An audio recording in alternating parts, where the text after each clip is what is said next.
Welcome to Talk Through Walls with Walk Through Walls. With me, Simon Evans is... And me, Gary Sandbrook. Are you alright? I'm very good, how are you? Yeah, I'm good. Good. This week? Going okay. Oh, yeah. Is this the fourth one now?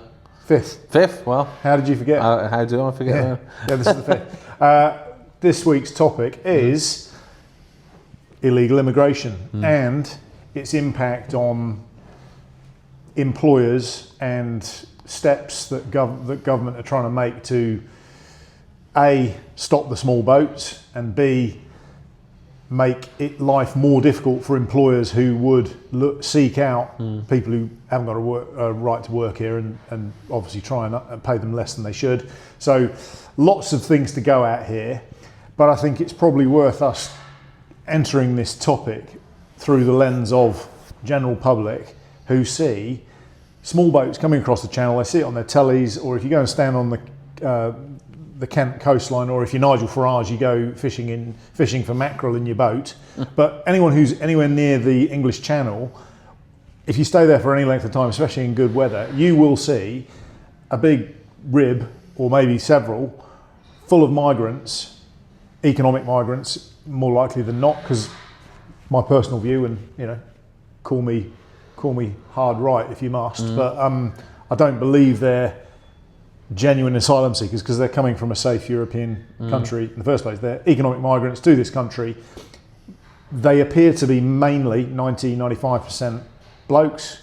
They're not families, as Labour would have you believe, but these ribs are full of these individuals who are coming to Britain because they've heard that it's a pretty soft touch. You get taken to a hotel, you get put up in a hotel, I think you get a bit of pocket money and all those good things. Police escort in and out. Yeah, I don't know if you do, but I think you might even get offered cigarettes. Pretty cool. So that's happening and it's being well documented. Lots of people are talking about it. The media are covering it. It's infuriating to the British taxpayer when they hear that every day the UK taxpayer's bill for hotels is 8 million quid every day. And the total asylum cost to the British purse per year is 4.7 billion. 3 billion of that is on hotels for migrants. So with that incendiary topic, what are your thoughts on it? Well, I mean, it's one of those things, I think this issue more than anything else, and you see at the moment, it is August, it's slow news season, etc. But I think even if it wasn't, this topic would still be at the top end of the agenda because it really strikes at the heart of fairness and about what we all do every day of the week, which is the vast majority of us get up, we go to work, we earn some money, we pay our taxes, we abide by the rules, we live our lives in a certain parameter of where we exist in a country where we accept certain liberties which come along with certain taxes and obligations to live in a fair and just society. That comes at everywhere, whether it's the justice system, the welfare system, the housing system, the health system, the education system. All of these things rely on that basis of fairness and the relationship between an individual who goes out, goes to work, plays their part and pays their taxes, and the government then uses that taxpayers' money in a way in which it sees fit to provide all those services. Now, for me, I mean, I don't know about you, but you feel it more and more whenever you go out now. And I go to the pub quite a lot. I'm quite a sort of, I go several times a week. Perish the thought. I thought you were teetotal. No, far from it. A little, and it's like socialising, and that was it for me. A couple of pints of Doom Bar and I'm sorted. Right. But every time you go to the pub, every time you go to a social occasion now, people are always going, God, this is getting out of hand now. And where I live in South Birmingham, there are lots of flags going up at the moment on main roads, etc. Flag, what kind of English flags, Union Jack flags, etc. All the rest of it. And there's a reason for that. It's not just because people have just got this massive, overwhelming urge of national pride, which is great. The real reason is because we're coming to a tipping point now, I think, about that issue of fairness. Now that fairness applies to individuals, but it also applies to businesses as well, those businesses that play by the rules. Now, if you watch everything that's going on at the moment, you say you're a small business owner, and you pay your VAT on time every quarter, you're paying your corporation tax, you're taking a lot of risk on with employing people, which is quite a burdensome thing these days from a bureaucracy point of view. Not just the taxes and the NI you're having to pay, but then also all of those pieces of legislation that you have to adhere to from employment law, which is going to become more burdensome, as we spoke about on a previous podcast. And you're doing all that, you're trying to make ends meet, and when you put on the news, and then you see someone who relatively recently has come to the UK, they're stopping in a hotel in Canary Wharf, and all of a sudden they're donning a Deliveroo outfit and a Deliveroo bike, and they're being escorted in and out of that hotel, but we're by the police to go and work for Deliveroo. Now, I think no one can be completely sure because you don't know all the details of the person, but that person, as someone who is in that sort of accommodation and that sort of housing, shouldn't be able to work as the way the system is at the moment. Yeah. So they're clearly working illegally, right? So you watch that as a small business owner who does all that work to make sure you comply. That must be absolutely gut-wrenching to then watch someone come in, completely flounce the rules, a big corporation like Deliveroo, which operates in multiple countries, doing that, and you think, where's the fairness in this? Yeah, it is infuriating to see. And there's a couple of things. There's these, people who, and you see it in the media coverage, the technique is you burn your papers, or you dispose of them, you destroy them, you chuck your mobile phone away. So literally there's nothing, you've got nothing to say who you are. Once you arrive in this country and you're handed over, presumably the watchful eye of the French Coast Guard then hands over to the UK Coast Guard or Border Force, and then you're ushered in and put into the system. The only thing the authorities have in the UK side have then got to go on is, well, I say my name is X and I'm from Y, and that's it. But yesterday there was something that Keir Starmer was very proud about. The Home Secretary Yvette Cooper was saying, "Oh, this is a great step in the right direction." And it was, and I read this story. I read up on this story. You probably did too. It was a deal supposedly done with France to say one in, one out. So for every illegal migrant that comes over on a small boat, Britain reserves the right to hand them back to France where they came from.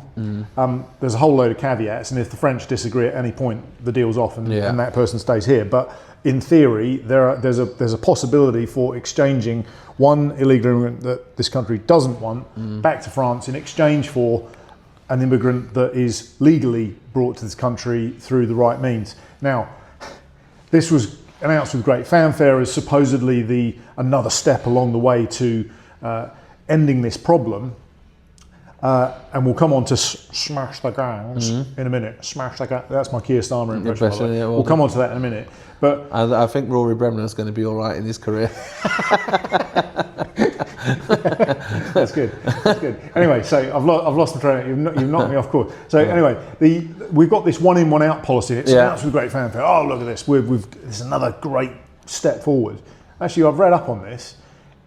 It won't actually diminish the numbers coming into this country because it will be a one in, one out. And actually, it will only apply to someone brighter than both of us has done some number crunching. It'll only apply to 1 in 17 of the people that come across. So actually, it makes no difference. But it's that, and I find that even more infuriating. You've got this Labour administration saying, "Oh no, we've done this. It's going to make a real difference," and actually, it won't. It's just spin.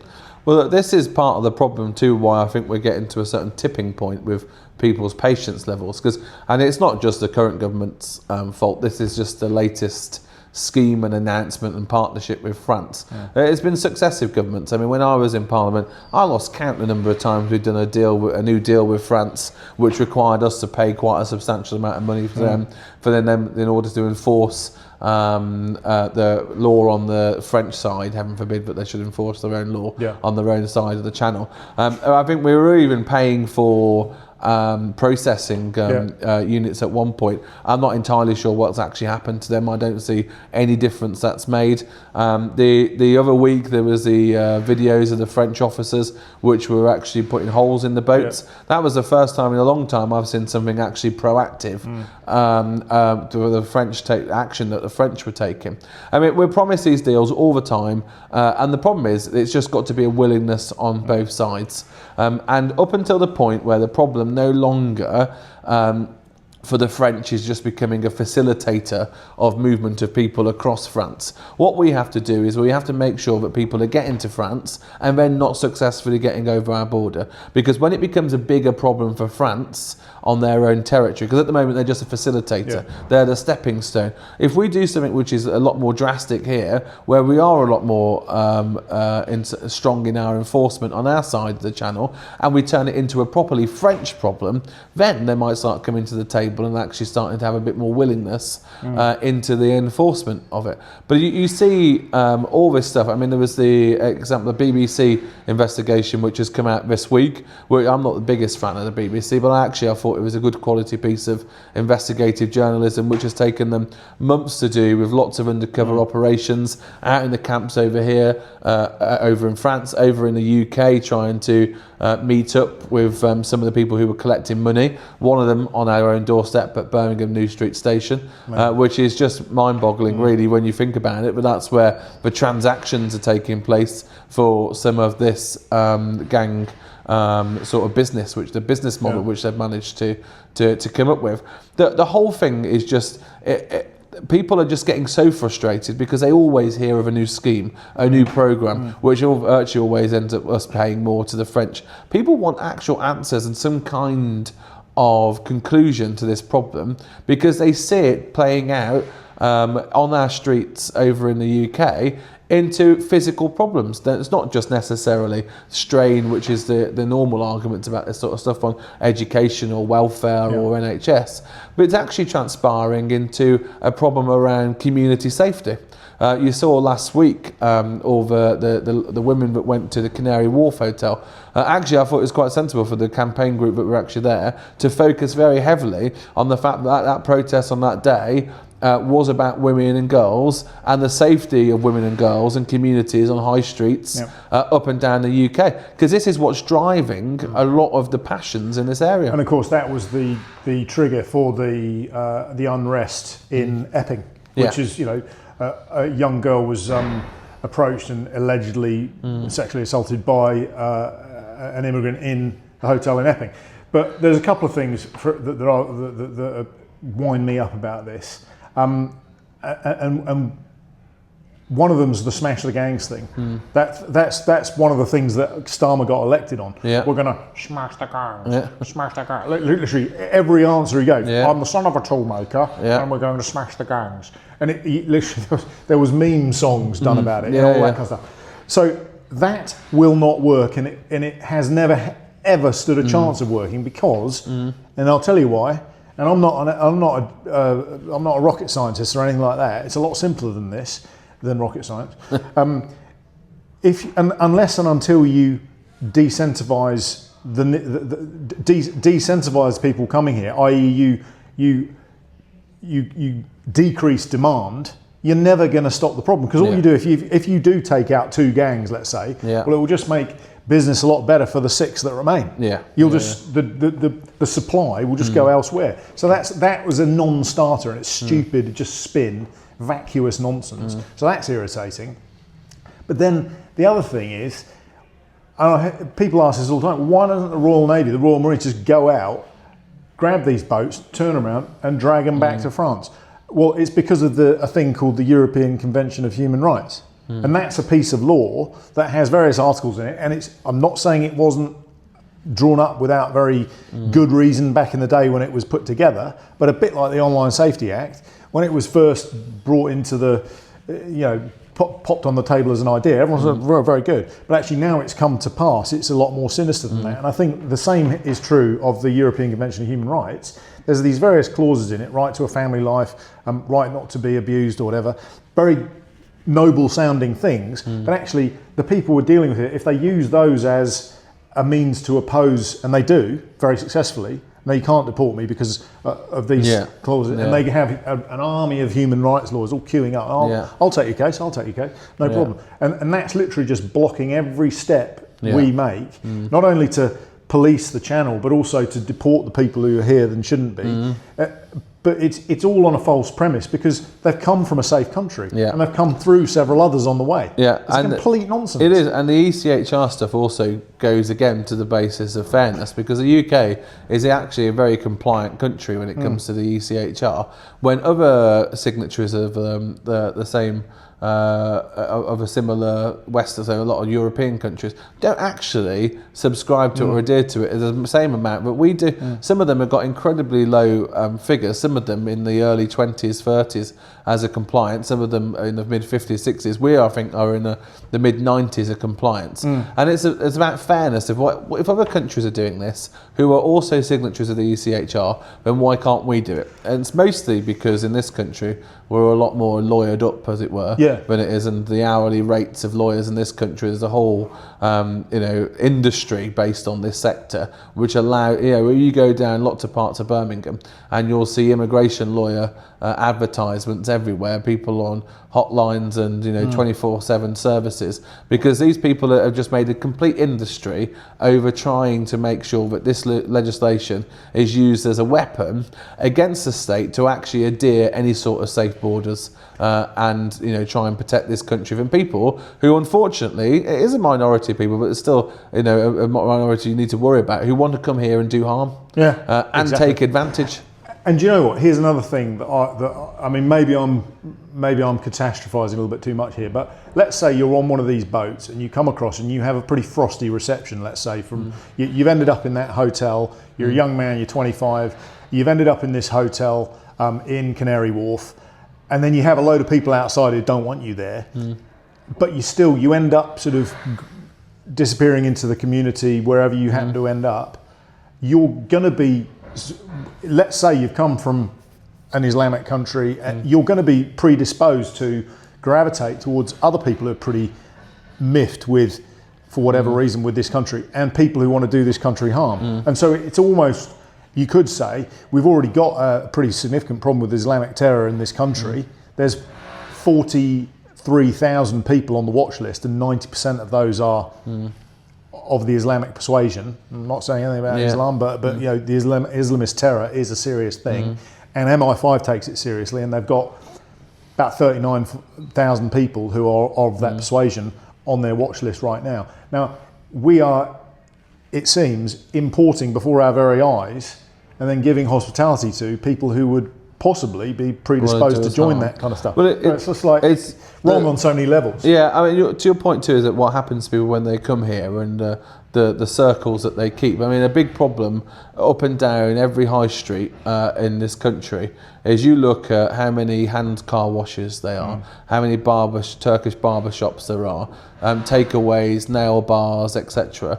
All those places, and this comes back to the whole business connection too, is that if you're going to go out there and do your bit and pay your taxes and adhere to some kind of regulations and legislation, and then you're competing on a high street with a lot of these other businesses, it's deeply unfair, because a lot of people that come over on small boats end up in this system, and it's a way of paying back the fee that they will pay to come over here to the facilitators, to those gangs. And then also, a lot of people always think that this is terrible, that you have this view of people that want to come here and a better life, etc. But a lot of the abuse that takes place at the same time are these people who are, in some cases, desperate to get here, and not necessarily desperate in a conventional sense, but desperate to get here, are actually victims of a gang system too. So if you go to a hand car wash, you can get your car washed for under a tenner. Now, sometimes things are too good to be true, and they often are if it appears that way. Having your car washed to the extent that you do for £8 or whatever it is too good to be true. Because how are you paying that person an hourly wage, right? You're not really. What happens is that's probably an illegal worker who's working in part of a gang, which is being kept in a dormitory above the old petrol station, which is being operated in, where they're paying the people who run the gang a proportion of their income for accommodation, for food, for protection, etc., paying back the debt that they owe them to come here. So that person is completely stuck in that cycle. And then what happens then, if they need to make ends meet, then they'll go and run errands for them. A lot of those errands are actually involved in organised crime, which takes place in communities up and down the country. It feeds that whole organised crime and underworld, which many people are concerned about and watching and think that the police should be intervening in, and then boils back down to that issue of trust and fairness in the system. And that's why people are becoming incredibly more impatient and a lot more passionate about it, because it's every section of life now which is starting to be impacted in some way, and people feel as if it's over encroaching in their daily life. So it's actually deeply unfair to the people who are involved too. It's like stopping this problem isn't just some kind of let's have strong borders and protect our own welfare system for people here and our own health system for people here. There's a deeply unethical and immoral story behind the gangs and the UK system allowing the gangs to flourish and to abuse these people in a similar way. No one flees a country for a better life in order to be part of a makeup of a gang which is involved in organised crime and to be abused. In that BBC investigation this week, there was a bit about a young woman who was living in one of the camps and had been there for about a month or so, and had been abused and had been hit several times by one of the gang leaders, had had a gun put in her face, etc. I don't want to see that happen as much as anyone else, but the way of stopping that is by breaking down the business model which we as a country help facilitate. Then that's not a bad thing to think that you have to end that. That's actually a good thing to try and break down this immoral and unethical world which is going on right in front of our eyes. Well, for me, it's about killing off the demand. So like I've already said, smash the gangs is a dumb policy, because it just means some gangs will disappear but others will get stronger. Killing the demand is what, and I know I'll sound like I don't want to sound too much like Liz Truss, but that Rwanda policy that the Tories had, were trying to implement, was actually having the right, it was having the desired effect. It was, before it had even been properly implemented, news was getting out to the people that were inclined to come over.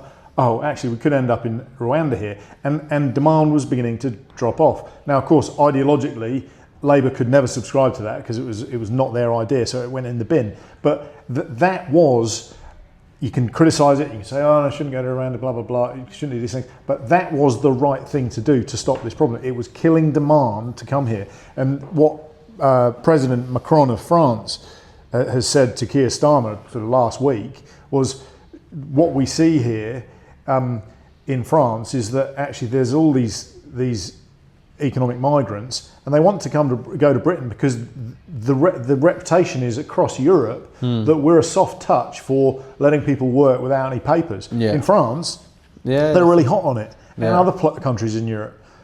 So they, in effect, they've got all these people there, but they're just a thoroughfare to the Holy Land, which is Britain. So you can go and you can do this and you can do that. But then, of course, as you say, that story might be true for some people. They'll end up being able to work for, I don't know, Uber Eats or someone. Let's consult our lawyers there. There are other food companies available, but you might end up working for someone like that. But then equally, you could just fall into this gang scenario. Deeply frustrating. However, one other thing I think it's worth throwing into this mix is Labour are bringing in new legislation, or they're trying to bring in right now, new legislation that will the legislation is aimed at employers, and they're trying to make it, they're trying to de-incentivise people employing illegal immigrants, people who are not allowed to be here. Now, if this legislation passes, one of the things that will happen is employers will be fined £60,000 per employee who's not allowed to work here if they're found to be breaching these rules. Now, that obviously sounds like the right idea. But I can't help thinking, hang on a minute, are you doing it? You're imposing this extra red tape on businesses, the vast majority of which have no interest in employing No, exactly. people. There's like people. I don't understand a lot of the time. I mean, politicians do this all the time. Is that when there's a problem, you have to legislate. And 9 times out of 10, there's already a piece of legislation somewhere which prohibits the crime or the inconvenience which is happening at the moment from happening, right? And it just needs to be enforced properly. In my short time in Parliament, I voted for the immigration bill, which was supposed to be the new points-based system. Yeah. I voted for the illegal migration bill. I voted for the nationality and borders bill. I voted for the Rwanda bill. And there was probably countless other orders and pieces of regulation around migration. Now, as far as I can tell, none of it actually worked. Yeah. We're still in the situation that we are now with incredibly high levels of illegal migration and incredibly high levels of legal migration, despite the fact the numbers come down, which I think the back end of Rishi's government was actually tackling quite well, and the numbers you could see were going in the right direction. Unfortunately for Rishi, time wasn't on his side to be able to be in office when the figures of that came through to see the fruits of the labour, etc. But for a long period of time, the solution has always been legislation. Well, I'm pretty sure, and I'm no lawyer, right, but I'm pretty sure that the reason there was illegal migration before any of this legislation in recent years come in, it's about the enforcement, it's about the institutions and the bodies which are responsible for this actually playing their part and delivering and enforcing the laws that are in place at the moment. Should we unsign the European Convention on Human Rights? My view is yes, because I think I get frustrated with people, especially lawyers, and mostly lawyer parliamentarians, who obviously we all believe in international law. You sign things, you adhere to it, etc. But that doesn't mean that you become wedded to a piece of international law or an international body if it's no longer functioning for the purposes of what you originally intended for it to do. Now, pieces like the ECHR, there are numerous other bodies which exist around the world which no longer fulfill the purpose of which they originally were supposed to be there for. Now, there seems to be some kind of groupthink at the moment, but you can't reform these organisations or this law because it's there already and you must adhere to it. It's like, when have we ever had that view in anything in life? I mean, there's a precedent. There's a precedent. In 2016, this country voted to leave the EU. There's a lot of people who have refused to accept it and they're dragging their feet. They're frustrating it at every turn. The same kind of human rights lawyer types that are frustrating the legal rate. But they are frustrating it. But nonetheless, there's evidence of something that was in place for 50 years, something like that. And then we've come out of it. I don't see why we can't follow that up with this. And it reminds me of the Americans with their gun laws. It's just the Second Amendment. Everyone says, no, you can't possibly change that. Well, actually, the clue's in the name. It was an amendment. Actually, that's a whole other issue. We'll do that another day. I'm sure we can talk about that one. But, I mean, I guess as we try and draw this to a close, what's the advice for businesses, especially small businesses? They've been hammered by national insurance. There've been lots of other things have been done by this Labour administration, and more frustratingly than anything, they've spun it as pro-business, but actually it's anything but. Exactly. But now they're possibly getting even more legislation coming their way to say, you need to jump through these hoops. And they'll be thinking, small business owners being, well, I wasn't going to employ anyone illegally anyway. So what's the advice? So the advice to these things always, and as I keep saying, there is a tipping point coming and you can see that there's a sense of frustration getting to a certain boiling point. These things are always best managed, I think, by just setting out your case, and everyone has to be a bit more vocal. And people are a lot more vocal now than they used to be. And it's like, if you're a small business and you probably think, my local MP or my local council leader won't be bothered about what I'm doing in my small corner of X, in my workshop or in my industrial unit, etc.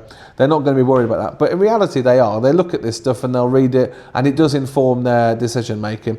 And if more and more people continue to contact their MPs and contact people in positions of power to say, look, I get up every morning, I do X, Y, and Z, and I deliver this amount of economic growth and this amount of jobs in the community, and I turn on my TV or pick up my newspaper or go on a news app, etc., and I see X, Y, and Z breaking the rules, these large corporations not adhering to them. I see the Home Office and Border Agency and the police not enforcing these laws.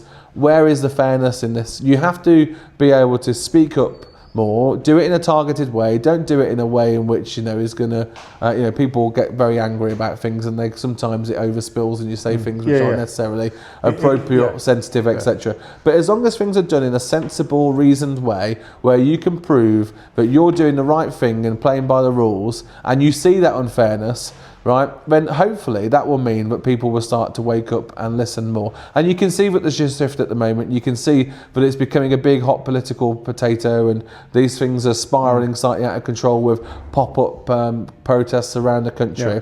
If you're the reasonable voice as part of a group going to your MP, and they can see that actually reasonable people who do play by the rules are suddenly becoming very agitated by it, it will start to make them think, it will start to make them wonder what needs to be done, and hopefully from that we get some kind of sensible decision making. Yeah, I think that's possibly another podcast discussion, is people's inability in the public discourse to have a conversation about anything that matters without the other side shutting them down with off-the-shelf shutdown phrases like racist or homophobic or sexist or whatever it happens to be. It's like, no, we're talking about immigration and illegal immigration.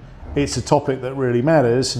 It's costing the taxpayer a whole lot of money. But to have, especially members of our government, just branding whole swathes of mums concerned about their kids, in the case of Epping or Canary Wharf, as hard right, I mean, it's just lazy, frankly. But anyway, that's another topic for another day. We have, once again, got into an issue. I think we've done more venting and sort of... I try and be reasonable. We've done more venting of opinions than actually delivering coherent solutions. But I think we've tried to head in that direction and had a sensible conversation about a topic that matters. Absolutely. And so that was Talk Through Walls with Walk Through Walls. There you go.